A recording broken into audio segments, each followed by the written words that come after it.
Welcome back to Redial Sustain.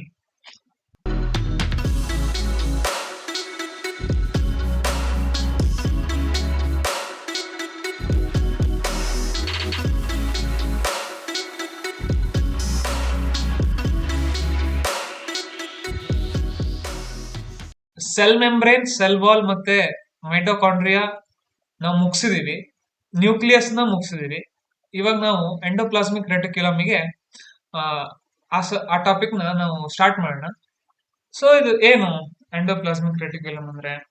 So ಇವಾಗ ನಾವು ಒಂದು ಸೆಲ್ ಅಂತ ಕನ್ಸಿಡರ್ ಮಾಡಿದ್ರೆ, ಇದು ನಮ್ ನ್ಯೂಕ್ಲಿಯಸ್ ಆದ್ರೆ, ಈ ಸೆಲ್ ಇನ್ನ ನ್ಯೂಕ್ಲಿಯಸ್ ಸುತ್ತ ವೇರಿಯೇಷನ್ಸ್ ಕಾಣುತ್ತೆ.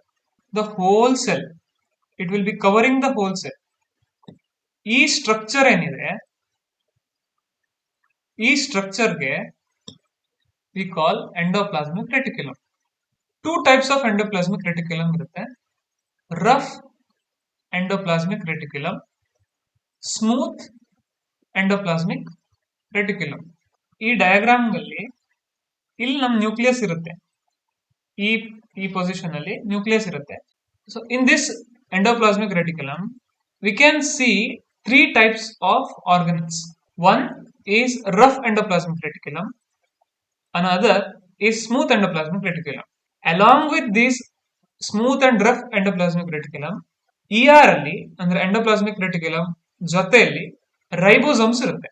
So along with this ribosomes present ಇರುತ್ತೆ. ಸೊ ಇವಾಗ ನಾವು ಫಂಕ್ಷನ್ಸ್ ಆಫ್ ಎಂಡೋಪ್ಲಾಸ್ಮಿಕ್ ರೆಟಿಕ್ಯುಲಮ್ ನ ಸ್ಟಡಿ ಮಾಡೋಣ. Functions. First function of endoplasmic reticulum, it gives a structural support. ಒಂದು ಸೆಲ್ಲಿಗೆ ಸ್ಟ್ರಕ್ಚರಲ್ ಸಪೋರ್ಟ್ ನ ಎಂಡೋಪ್ಲಾಸ್ಮಿಕ್ ರೆಟಿಕ್ಯುಲಮ್ ಕೊಡುತ್ತೆ.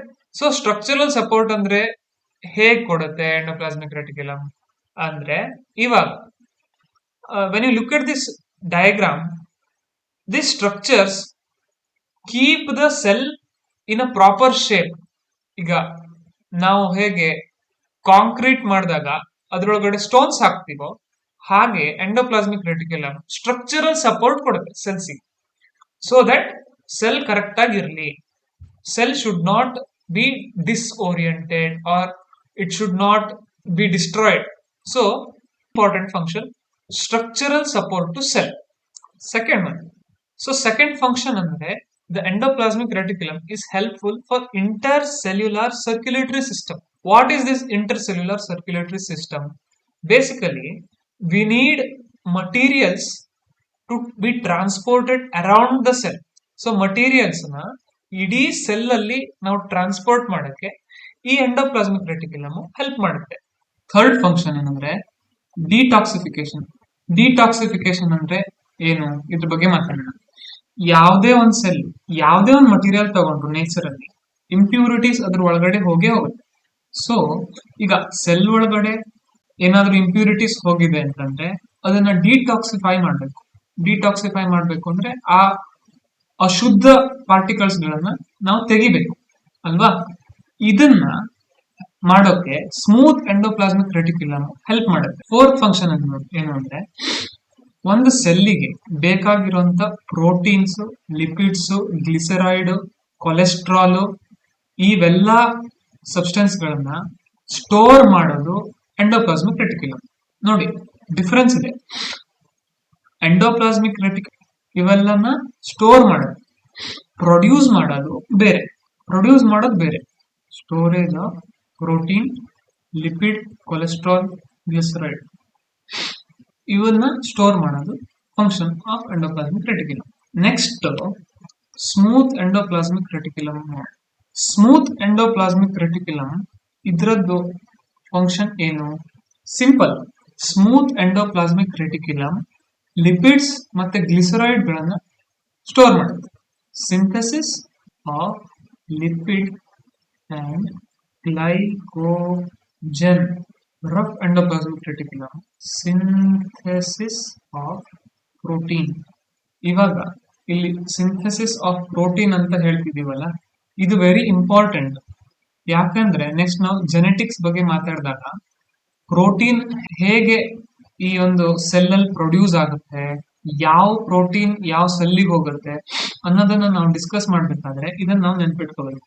ಪ್ರೋಟೀನ್ ಅನ್ನ ಸಿಂಥಸೈಸ್ ಮಾಡೋದು ರಫ್ ಎಂಡೋಪ್ಲಾಸ್ಮಿಕ್ ರೆಟಿಕ್ಯುಲಮ್ ಅಂತ.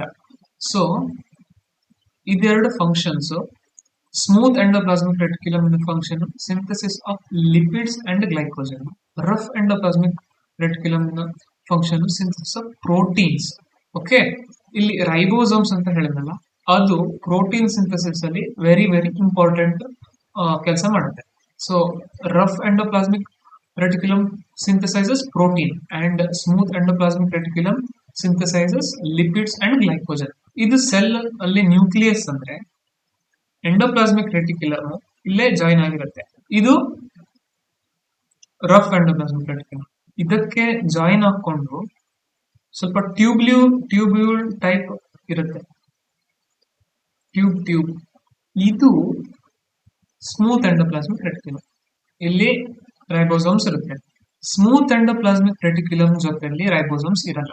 Only with rough endoplasmic reticulum ribosomes ಇರುತ್ತೆ. Very important. Okay, next ಇಲ್ಲಿ ನಾವು ಅಬ್ಸರ್ವ್ ಮಾಡ್ಬೇಕಾಗಿರೋದು ಏನು ಅಂದ್ರೆ ಸೈಟೋಪ್ಲಾಸಮ್ ಅಥವಾ ಸೆಲ್ ವಾಲ್ ಅಂದ್ಕೊಂಡ್ರೆ ನಾವು, ಇದು ನ್ಯೂಕ್ಲಿಯರ್ ಮೆಂಬ್ರೇನ್.